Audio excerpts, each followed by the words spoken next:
morning, everyone. My name is Semhar Okbazian, Assistant Director at the Center for Global Engagement.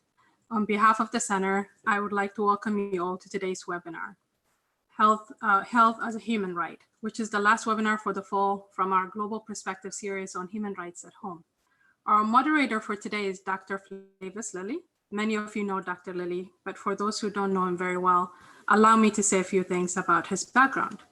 Dr. Lilly is a leader, educator, and scholar practitioner who has forged a diverse career in healthcare and academia. He is currently Vice Provost of Academic and Student Affairs and Vice Dean for Graduate School at the University of Maryland, Baltimore. A gerontologist with a public health background, Dr. Lilly has worked in the healthcare industry in executive leadership roles in which his interests have been in healthcare quality improvement, access to care for vulnerable groups, chronic disease management, and health service delivery to aging populations. His recent research has focused on mental and behavioral health across the life course. Dr. Lilly has had a lifelong interest in human rights and their inextricable link to health of populations. Without further ado, I'll pass it on now to Dr. Lilly. Thank you. Good morning. Thank you for the introduction, Semhar. I appreciate that. I'm pleased, very pleased actually, to moderate this discussion on the topic of health as a human right in the context of the COVID-19 pandemic. I'll take a few minutes for some opening remarks, and then I'll introduce our panelists who've joined us. So for me, the subject of the protection of human rights as a precursor to ensuring the public's health, as Semhar mentioned, is an important subject for me. I was fortunate to earn a graduate degree in public health in which human rights was a core anchor in the curriculum. I count it among the most formative educational experiences of my life in large measure because of the influence of Dr. Jonathan Mann, who served as a professor and dean of the school I attended, and who I cannot fail to mention given our topic today. Dr. Mann was a visionary and an ardent proponent of health as a human right, an antecedent in many ways to what we now know and refer to in the US as the social determinants of health. He is the reason I chose the school I did, as I had followed his career, even as a high school student, and I wanted to learn from him. At the time, his approach to the AIDS epidemic was novel and transformative. He had a deeply engaged perspective with people who were suffering from the disease and promoted policies and public health interventions across the globe aimed at securing human rights, human dignity, and health.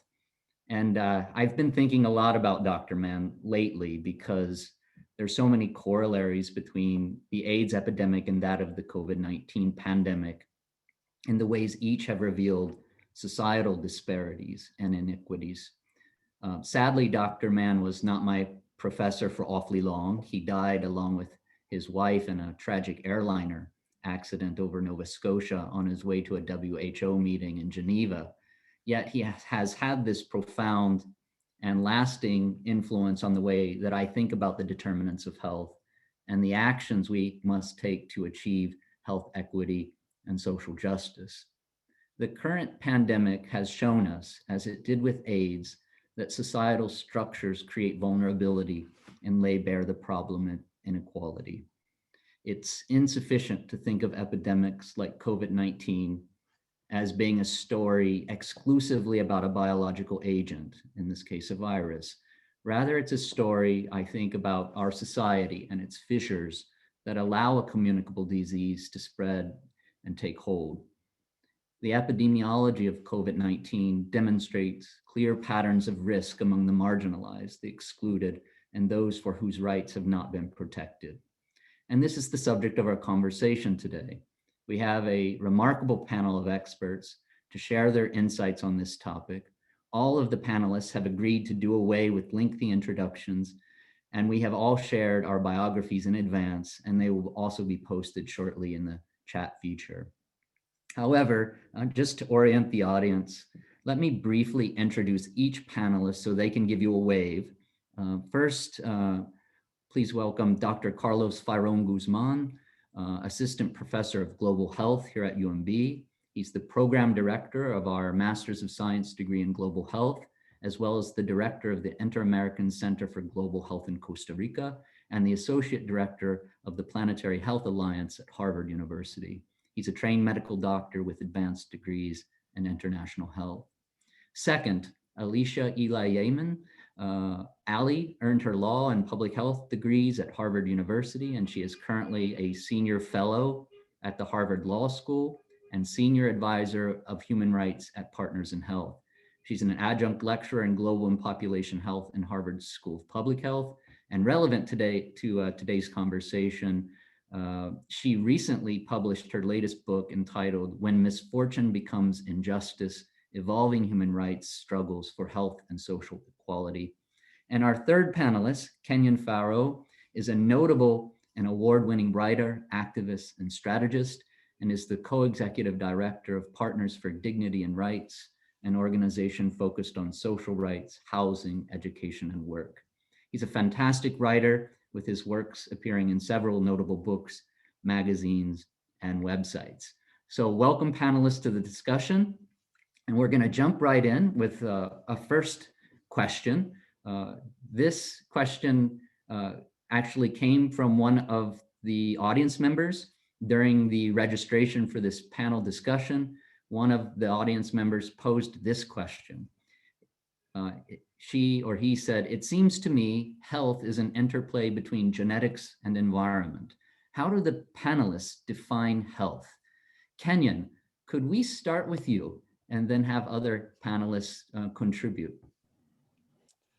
Sure, and thank you for the question. I mean, I think that is a, kind of, the very basis of what we mean by health. And I would also probably point to a definition by the World Health Organization that I think is, I think sort of more in line with where I think about health is, I think they refer to it as kind of health as a state of physical, mental, and social well-being, and not just merely the absence of disease or infirmity. And I think the definition, we think about kind of the interplay between genetics and environment is an important one, but I think a bigger way to sort of tease that out a little bit is that, yes, there are some things that we, can be born with that impact the ways in which we experience health, as well as things that happen in the environment. But I think the environment oftentimes is defined as too narrow a term in terms of a kind of a neutral sort of space of the world, as opposed to the kind of social, political, economic, cultural realities that we come into the world with, that also structure predispositions to illness of various sorts: mental, social, psychological, or physical, et cetera. So that's how I would define health. Carlos, what would you add to that?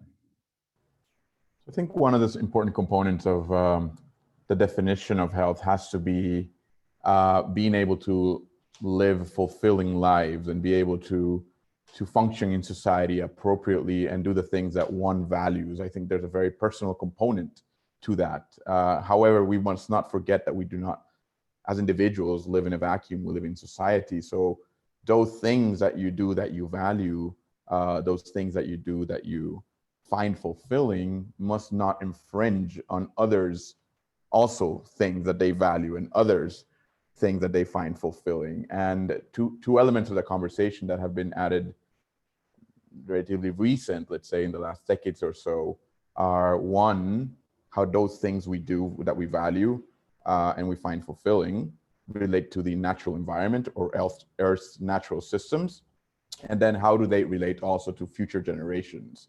And maybe a third layer to that that's been more recent even is to talk about intergeneration, interspecies, and even with our relationship with abiotic things and factors. So I would say all those things come into the definition of health, and as health evolves and our understanding of health evolves, we must include not just ourselves, our society, our environment, other species, and future generations.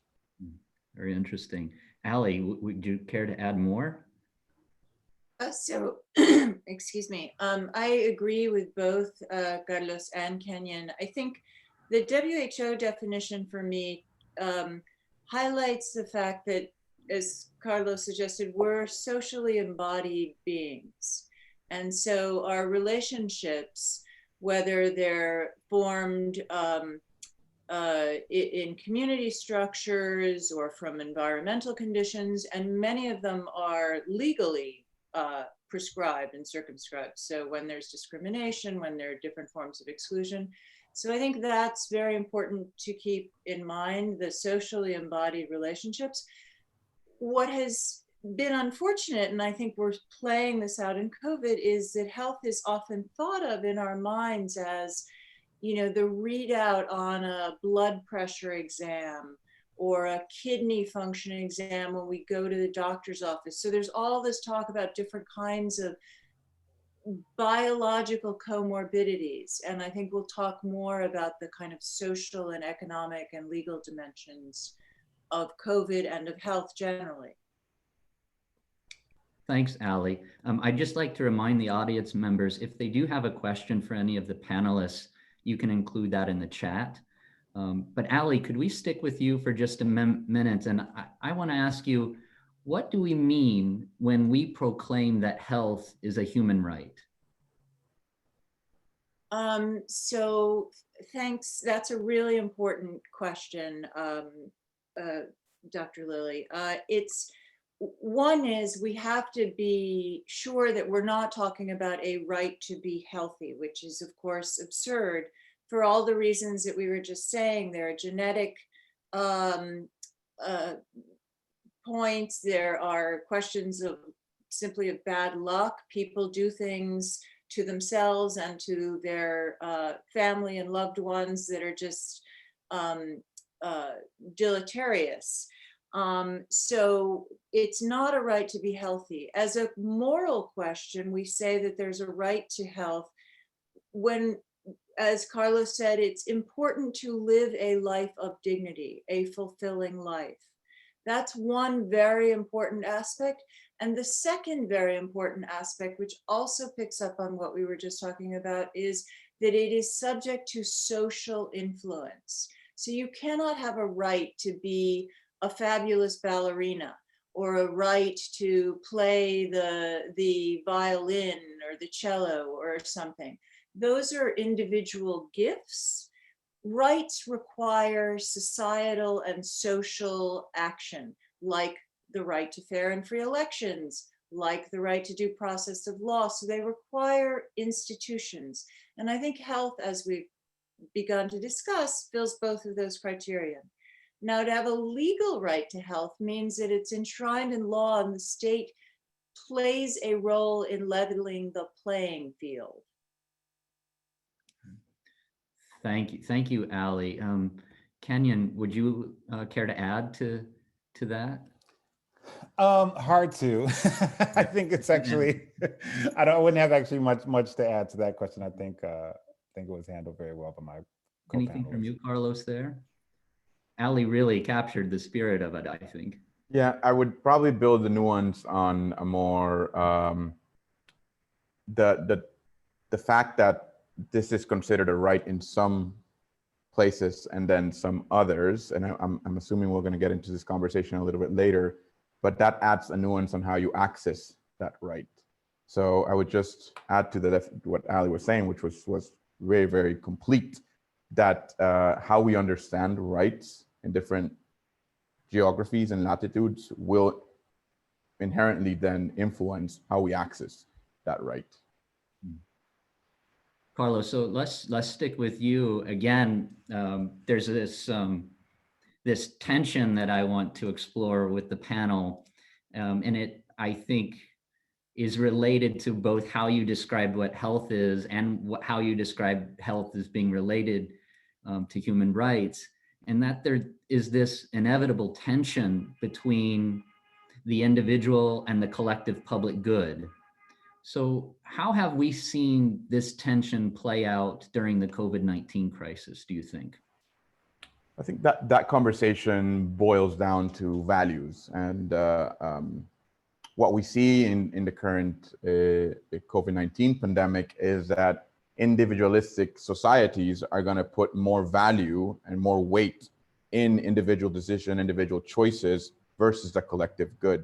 More collective societies that value much more collective goods and public goods will put that first in their agenda. So again, what the tensions play out in is what we value. So things like wearing a mask, right? Is it my individual liberty and freedom to make that choice to not wear a mask?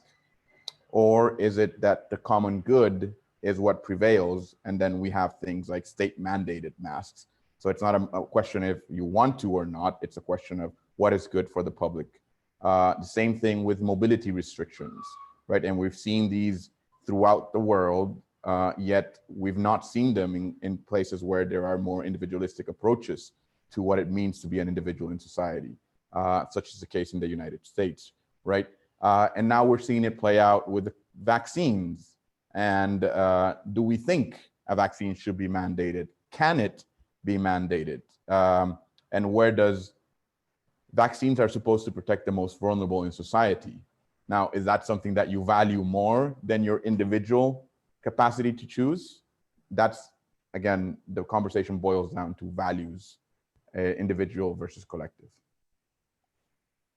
Anything Ali or Kenyon would like to add to this question of the tensions between these subjects? Yes, I would just add that I think that here, specifically in the United States, but we are seeing this play out in some other places, as Carlos just mentioned, kind of, individual liberties and personal responsibility frame that has been kind of shoved down our throats by the right wing for pretty much the last 75 years, as they constituted themselves to be in opposition to, originally the New Deal, kind of social safety net programs through the war on poverty programs, et cetera. So we're in a long trajectory of pushing this idea, within the American kind of like context that the state cannot infringe upon your sort of individual rights. Now, that is also very racialized in the United States because, and we're seeing it to a large part play out in the protests to, state public health, approaches in terms of, social distancing, wearing masks, et cetera. So I would make the argument that, for frankly, a lot of white Americans whose kind of idea of the state is one in which they don't perceive, although we know this isn't true, that the state has any like right to, or the sort of country has any right to impose any sort of like, restrictions on your ability to do certain things. Now, we know that people wear seatbelts when they drive, or they are required to carry auto insurance, right? But we don't see protests, right, around like those sorts of things, right? And I think we've seen the kind of devaluing of public health, over the years, to the extent to which we're seeing this kind of, it's my individual like liberty to not wear a mask or et cetera play out. But those things are also, play out politically, which also in this country is turning. It has been this way for a long time, but is increasingly adding to the sort of political divide. One is also very racial, right? In the ways in which people kind of on the right see what is their quote unquote America and their ability to do things without, kind of state intervention in terms of public health sort of surveillance and certainly in policing. They have no problem with those approaches and kind of the more punitive and disciplinary measures being enacted upon like Black and brown people in the United States, but it's just that they don't want to have to feel at any point like they are subject to the same sorts of rules and laws. And I think we're experiencing that again. It's playing out in terms of politics, but is also being driven by certain kinds of racialized discourses of individual freedom. Ali, do you agree with Kenyon? Do you think that that our U.S. culture, it has been good at understanding that there are some public goods, collective goods that we all value. No one really complains about them. We certainly don't protest them. But in this time, in the COVID-19 crisis, public health has, as Kenyon put it, been devalued as a public good.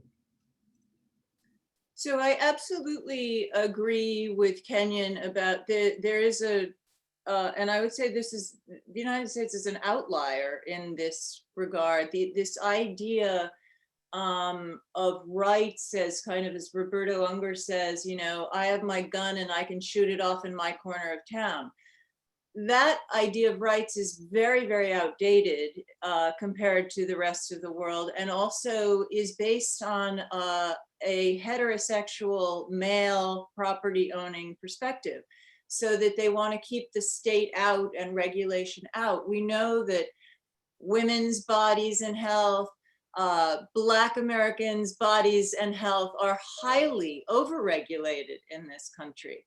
So it's a selective pick and choose, I think. I mean, the whole issue with masks has reminded me of the resistance to using condoms. Like, it's a man's right not to use a condom because that interferes with his freedom, even when the sexual partner, often women, have no voice or choice and it affects them.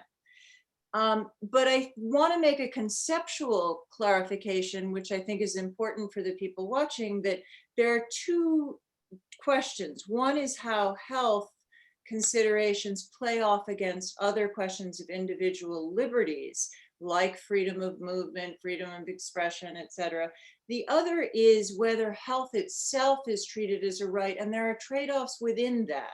And it's not, again, it's not in this country. You wouldn't have a conversation about, well, can we give those people who live in rural South Dakota the vote because it's just so hard to set up the polling places? You know, that's not a conversation we would have, because that is considered to be a right.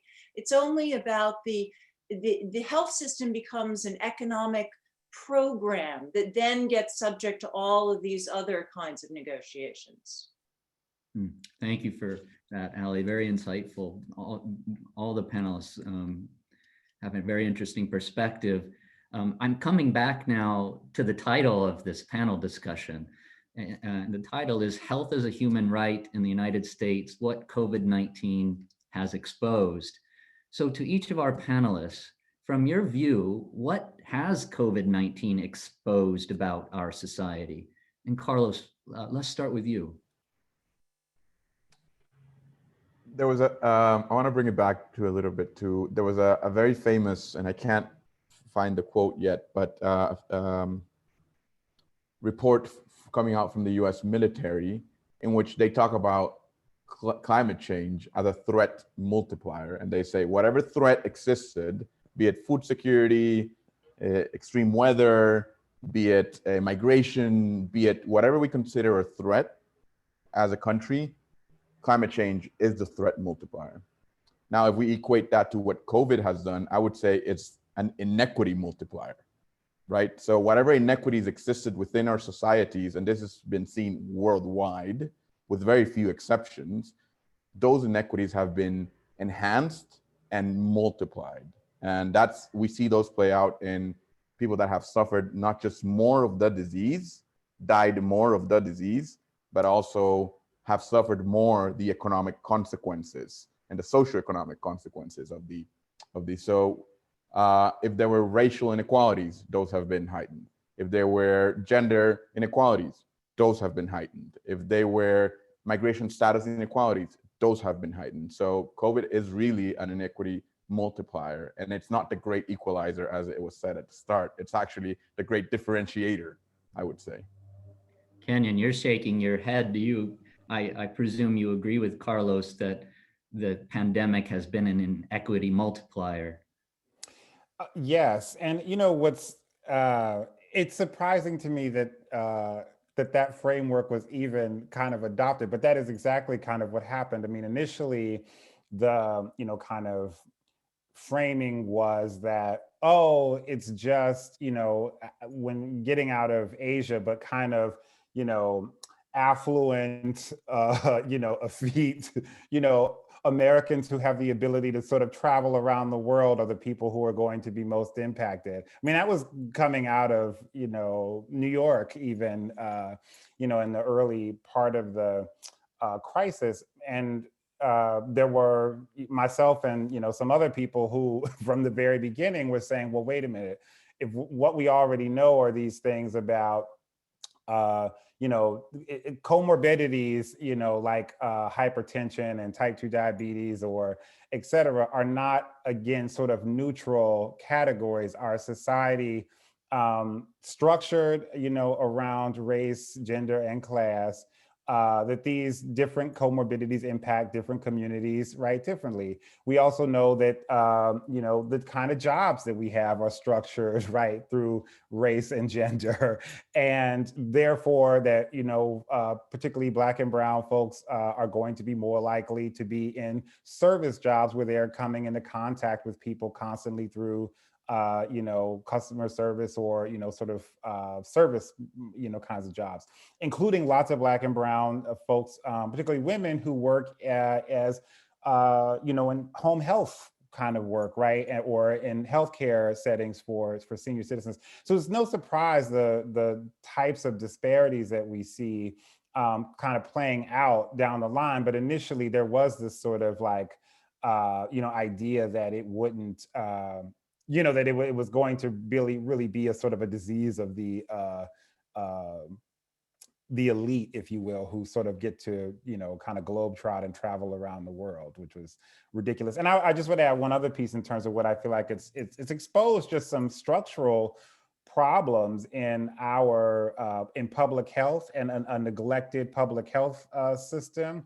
I've, a friend of mine, Greg Gonzalez, I think, who you may all know. I remember, posting on Facebook that if you look at how, the public health school at Yale, which he is, which, has not had the kind of just upgrades as a facility and et cetera, that like the medical school has, right? So just thinking about public health in that, kind of context, even at elite universities, what's spent, where resources go, tells something about how we view public health and even just frankly our kind of healthcare systems and where there are gaps in systems of care for people. So I think it's exposed those things as well. Thanks, Kenyon. Ali, anything to add to either Carlos or Kenyon's comments on this subject? No, I think those are both very right. As your mentor, and he was mine as well, Jonathan Mann, said that these epidemics act like social x-rays that show the fault lines in our societies. Yeah. So it's so interesting, and that it seems to be coming out that one important challenge facing COVID-19 prevention is understanding and learning how to respond to those staggering inequalities, those social determinants, being able to understand, as you've just put it, Ali, what that X-ray looks like, what it means, and to build an appropriate public health response. So I'll ask the panel, in a human rights framework, what are the violations that lead to inequalities and injustices that in turn lead to vulnerability to the virus? And before you answer, I'd like to just, as part of the question, draw in a couple of comments I'm seeing over the chat. Alejandro Ortiz has asked, well, why not change the messaging of public health? Why not go for rational self-interest over the collective good? Couldn't that get us a result? And another audience member has asked about a particularly vulnerable population and how it might be affecting, the COVID-19 crisis might be affecting them. And those are people who are incarcerated. And how has their well-being been taken care of?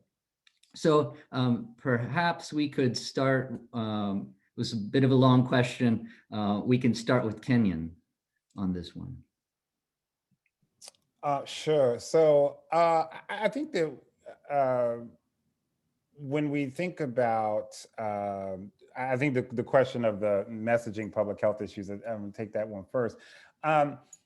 I think that we can, and I think that talk about sort of public health as somewhat having some level of self-interest, involved in terms of protecting one's own health and one's family and loved ones, or et cetera. I think that in general we're in the midst of again a kind of 80-year juggernaut of messaging around individual freedom. I mean, and it frankly goes back to the founding of this country to a certain extent, but certainly the kind of conservative agenda as we now know it of the kind of second half of the 20th century and 21st century has really been successful in pushing narratives of individual freedom that have both things that we've already described, but then also means that the state can both abdicate responsibility, right, for certain things, which is why you can have the death toll rise as high as it is and still have people not blame the current presidential administration for these problems while they lie, they promote disinformation, et cetera. So we have to figure out overall a better messaging strategy to talk about the collective good and what a social contract, frankly, for the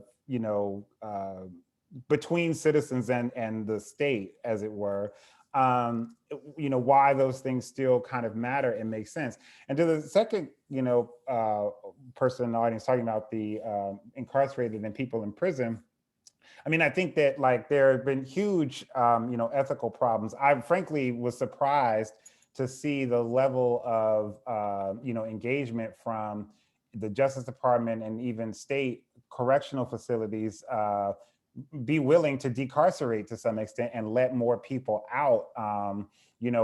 At the same time that those efforts have not been sufficient, because we've also seen, in places, I just saw some research and I can't remember what state it was in, but that a huge number of people who were in prison who contracted COVID and died were not even charged with a crime. They were people who were arrested and had still not been given due process, right? Contracted COVID in those settings, right? And we should care about people who've even been convicted of a crime, but just to say that we have really, if you look at kind of public health or just health in prisons in general, it's abhorrent, from the kind of food quality to other environmental issues. Obviously, this work that people have been doing around mental health, in prisons, and particularly the use of solitary confinement as its impacts on mental health. We have, our prisons are kind of exacerbating both public health and crises across the board.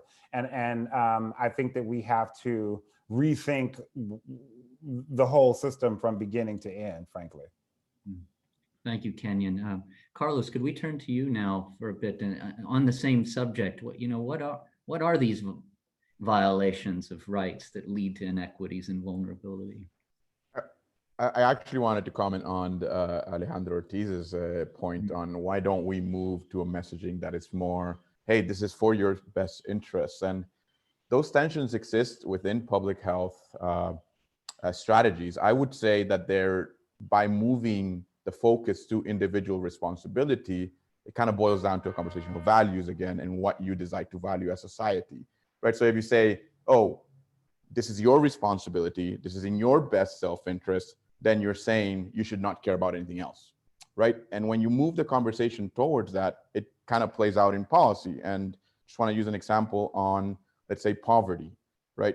Poverty is something that in the US has been considered as an individual responsibility. You're poor because you want to be poor. You're poor because you don't work enough.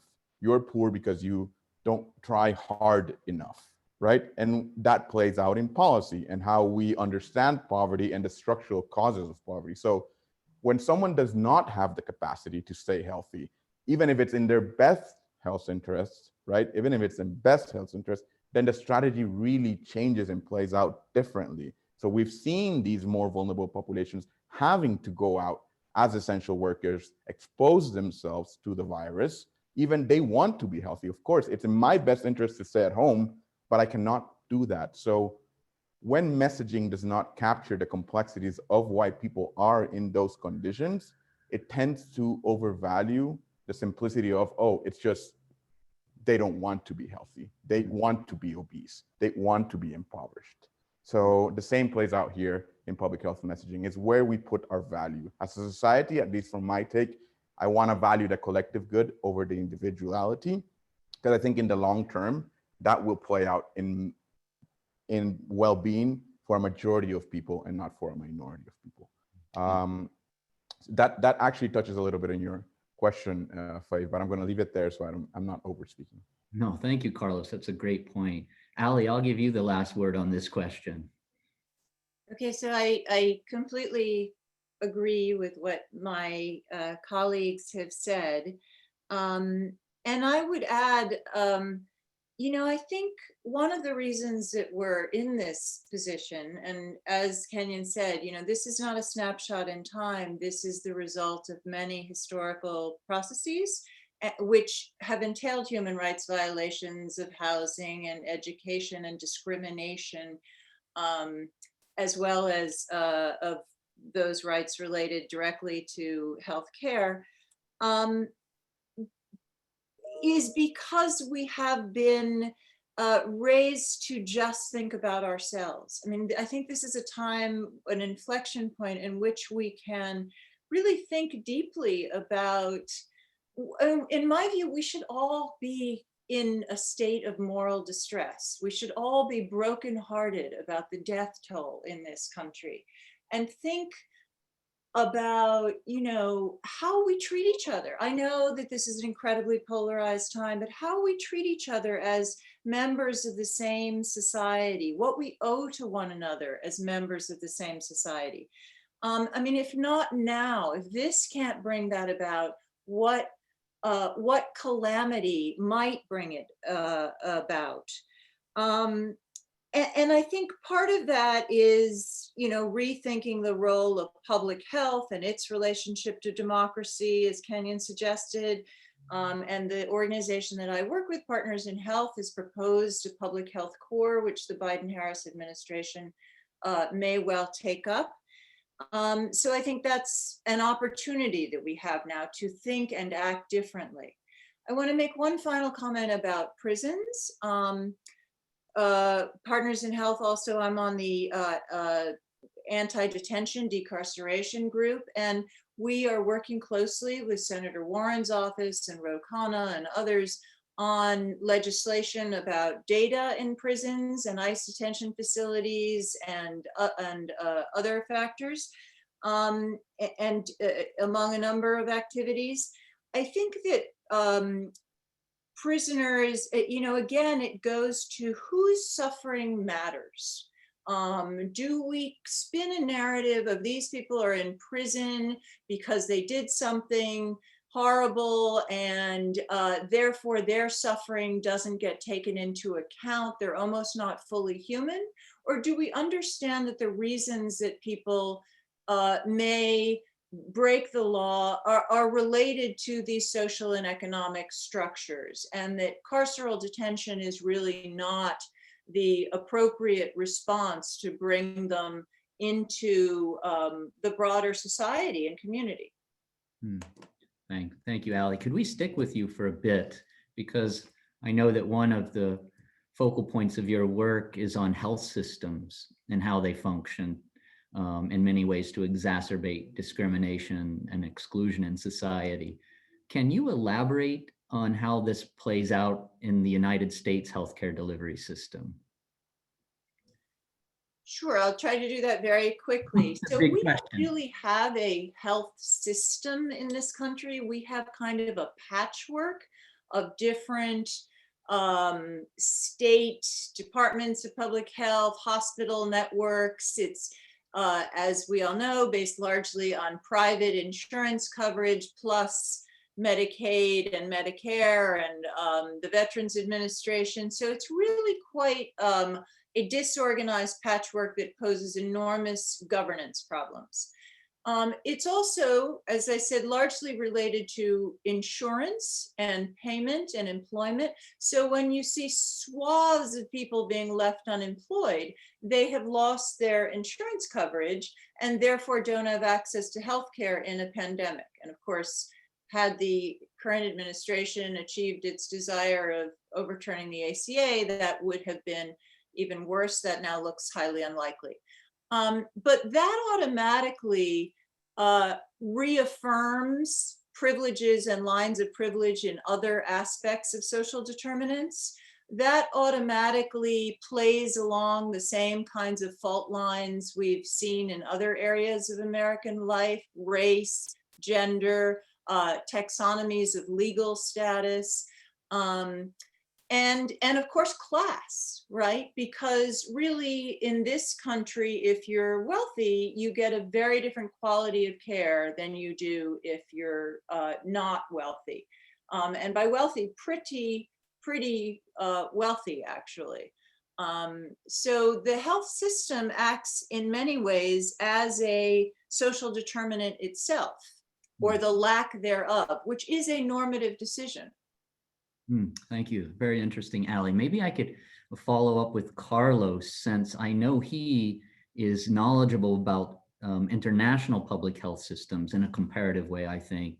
So I would ask Carlos, how does the US public health system differ in its approach to some other countries? And if we had a national healthcare system that was accessible to everyone in the US, what countries in the world should we look to for promising practices in designing a system that's more equitable?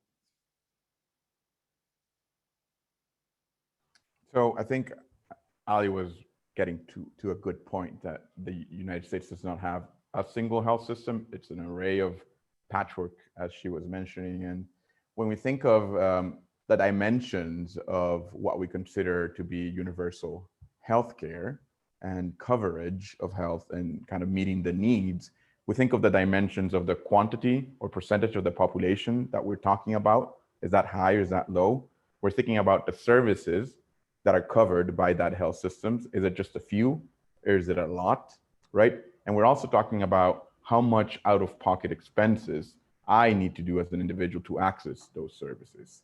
Now, when we think about the United States, wealth and zip code really factor in when you think about the quality of the services you access and the amount of out-of-pocket expenses you have to get your services. I would say there's a third or a fourth factor, that is not stated there in the concept of universal healthcare, which is the quality concept. And quality of healthcare and health services really differs, and there's a whole spectrum of that. And again, that's gonna play out in your socioeconomic status, mainly how much income you have. So the system itself in the US is designed for that. It's designed for, if you have better wealth, better income, then you have better access to healthcare. Now that is against all equitable principles, against everything that I've learned in public health and what should be right and what is wrong. Other countries have designed their healthcare system with equity in mind. When you design a healthcare system with equity in mind, that means that you're trying to get the better health system components to the most vulnerable populations, right? And we've seen health systems such as Cuba's, such as my own country here in Costa Rica, such as Canada's, such as France's, the Scandinavian countries, that actually design their health systems for it to be accessible and have quality services for all. So I wouldn't say those magic formulas would work for the US, because you're already so entrenched in a system that is so driven by a profit making and the bottom line. You would really have to find what the better balance is given the current status. It would probably look like a very long transition to something like Medicare for all, or a public health option, or a public option as they call it in the elections, but probably a combination of those things would be the best. And that you would have to leave the private options in the market based options for people that still are going to want that, because I think your society is built in a way that that's never going away, or never going to go away, as at least the way I see it. Choice is such an important concept in healthcare in the US that I just don't see it go away, especially with current political trends. So having that in mind, I would say, if you design for equity or for income level, is the difference between most health systems in the world and in the US.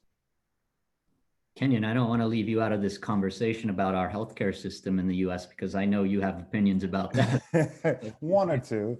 Well, I think I would agree with both of my co-panelists. I think that even what I would add, though, I think that even in the United States, you know, obviously, you know, kind of income and zip code, you know, determine so much about one's, you know, health status and ability to have access to quality care, et cetera. But I also just want to kind of emphasize there are a number of kind of key health indicators that you look at that even across kind of class or income levels that, like, you know, Black people in America still do not, still look, frankly, just as similar as poor African Americans, right? Even among those with some wealth. So one of the places where there's been more attention to that in recent years is in infant childhood mortality and low birth weight. That even if you look at African American women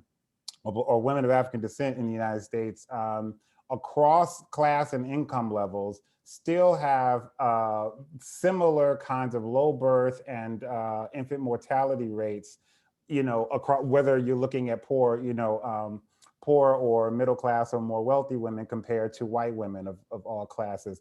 And so there's still something happening in the healthcare system for women. And I can just, in that particular kind of instance, give you a quick example of a friend who is actually lives in Baltimore, and she is has a master's in nursing, has a master's in public health, does a lot of work herself around,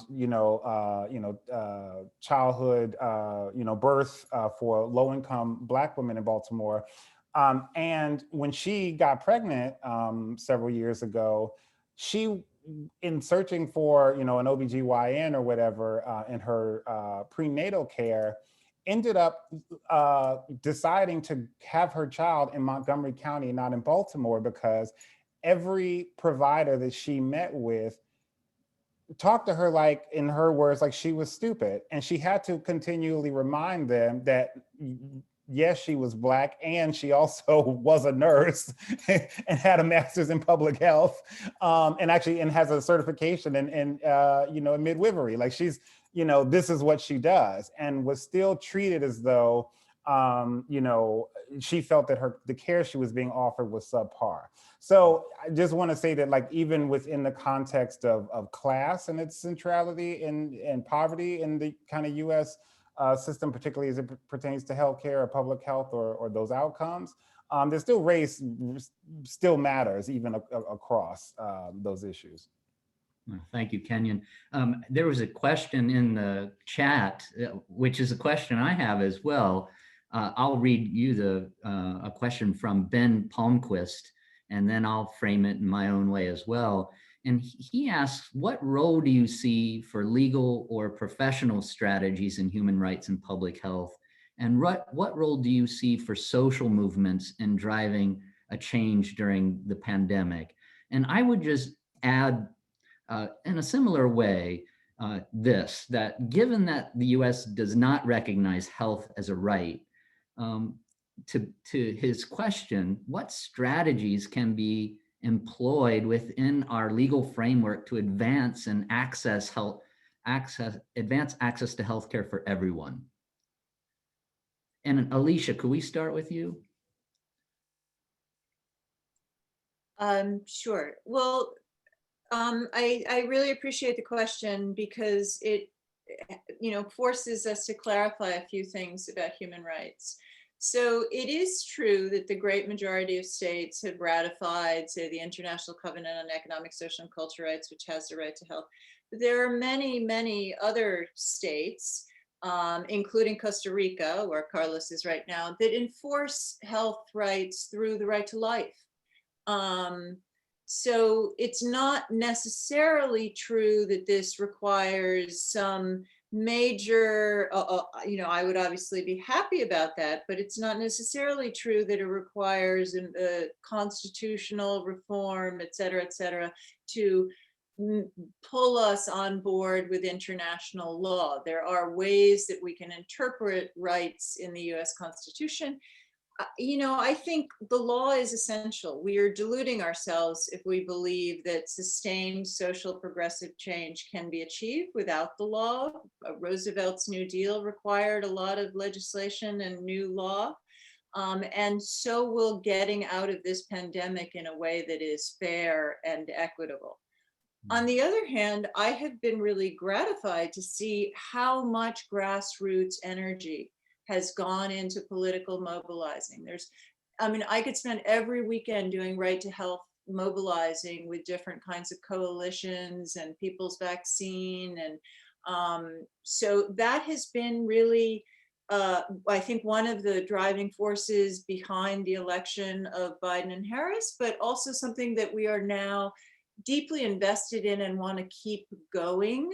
And that's another generation of people who I'm absolutely convinced that in 10 or 15 years, people who are, students now will think it was archaic. It was absolutely barbaric that the United States didn't have some access to healthcare, a generally accessible universal system.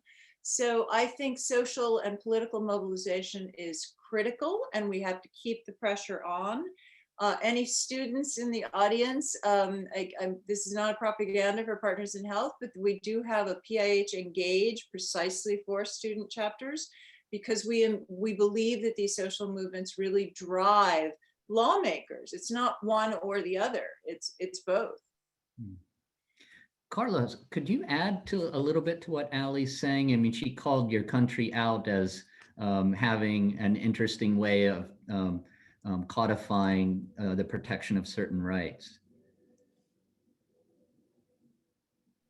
It's hard to add to what Ali was saying in regards to it's not an either or approach, it's an and approach. So I think both of them play an important role. I think what Ali was addressing is the fact that the right to life is used against women's rights in Costa Rica.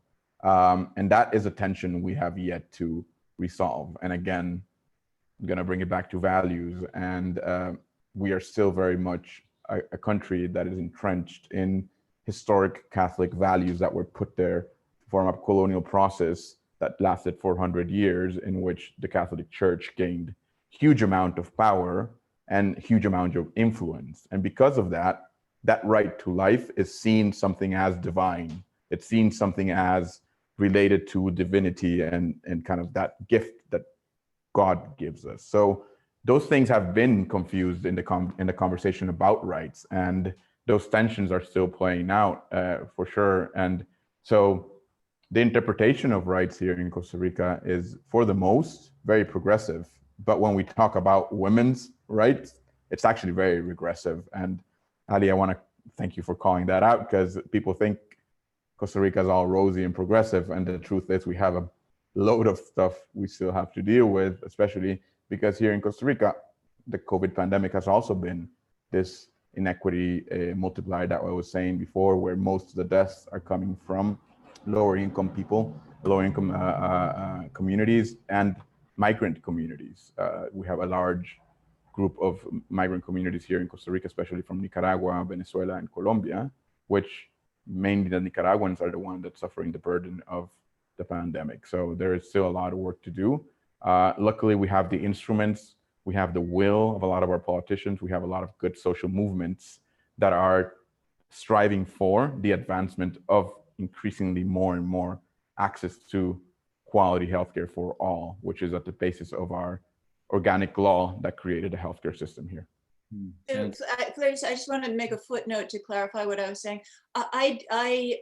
So first of all, I admire the Costa Rican health system very much. I think they've really invested a tremendous amount in primary care, and the caja is universal. And what I really meant was that the Sala Cuarta in 1989 changed the way it interpreted the Constitution and the right to life has been expanded. So the conditions for a life with dignity include health care. And it's been through that mechanism that health care has been judicialized in Costa Rica, as opposed to recognizing a new right to health in the Constitution. There are issues about women's rights to choose and in vitro fertilization, et cetera, that Carlos referred to. But I do want to make clear that I think the Costa Rican health system is phenomenal and spends a fraction of the cost of what we spend in the United States. Well, I agree with you, Ali, having been to Costa Rica to visit with Carlos and getting to know that country and its health system. It's really, in many ways, remarkable. So I totally agree. We're coming up on time, but there is one last question I wanted to ask directly to Kenyon. I think we have a few minutes and you'll have time to answer it. So Kenyon, you've focused some of your work on the medical mistrust among African-American people. You wrote a piece called Beyond Tuskegee that explored this topic. And we've seen some recent progress with a coronavirus vaccine in Pfizer and more recently the Moderna clinical trials. And I think we would all agree that all people should ultimately have the right to have equitable access to a vaccine. Kenyon, do you worry about trust in the vaccine in communities whose rights have been violated in the past? And if so, what do you think we can do to help create trust in a vaccine that hopefully will be coming soon? Thank you.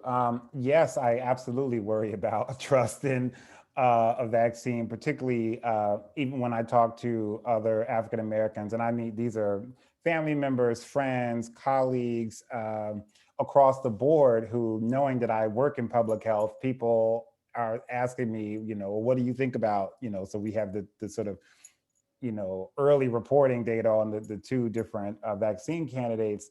And people asking me, well, you gonna take it, kind of thing. And obviously, I think for a lot of us in public health or, public health historians think about the Tuskegee syphilis study as kind of the marker of, government malfeasance as it pertains to, public health and the healthcare system's abuse of African Americans.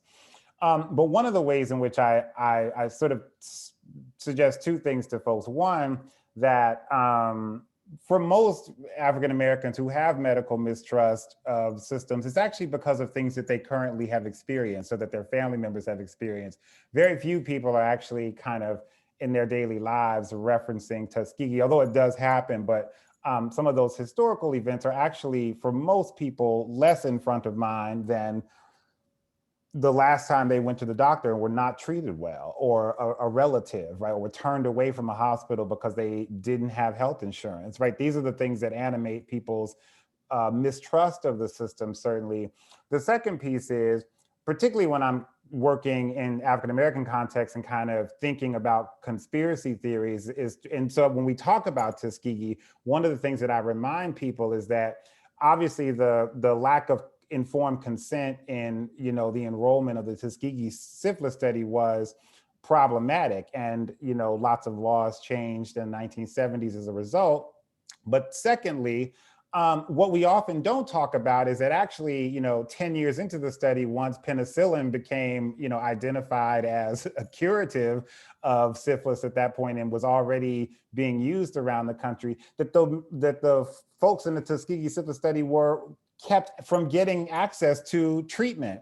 So if we actually focus within communities, particularly in the United States, communities of color who are very suspicious of healthcare, public health, vaccines, And there's a particular mistrust specifically of injections. I think that there's also just like, there's things that are shots are far more, people have far more mistrust of than like taking a pill.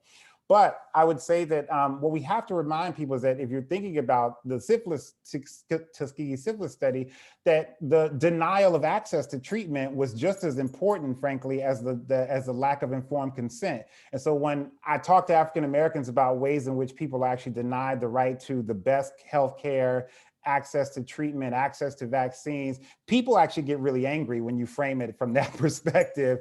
And so I think we have to actually think about treatment and vaccine access as a form of racial justice, but I would stop short of the things that I'm seeing now where people are suggesting, I think in some sense of their goodwill, that we give the vaccine, COVID vaccines, to African Americans first. That actually, to me, just fuels the mistrust, as opposed to what Black people want to be treated like everybody else in healthcare systems and public health. And so making sure that Black people are not the last people to get it, I think is more important than actually making Black people first, because that actually makes people feel like they actually are guinea pigs, and actually undoes a lot of work that those of us who've been focused on this have been trying to do for the last several years.